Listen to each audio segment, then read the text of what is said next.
What's up, YouTube? I thought I'd make a short video on how to check your .NET projects for vulnerable packages. Alright, to get started, we'll just create us a new console app. So we'll do .NET new console and give it a name of, let's just say vuln.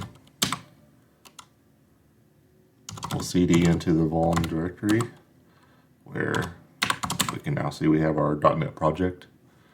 And if we do a .NET run, everything should work just fine. And it does. So the next thing we want to do is add a vulnerable package. And the one I've chosen today is going to be the Microsoft Data SQL client.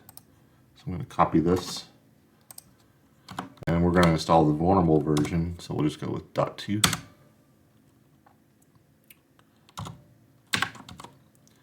And now if we do a .NET list package and do the flag vulnerable, you'll see here it's going to list out our vulnerable package of 5.1.2. And then we can click on the link if we want it over here on the advisory. And we can see here that anything below 5.1.3 is vulnerable, and it got patched in 5.1.3. Obviously the latest stable build is 5.1.4. So let's jump over here and let's install .4. And now let's run let me clear this. Let's run the vulnerable again. And now we don't have any known vulnerable packages within our project.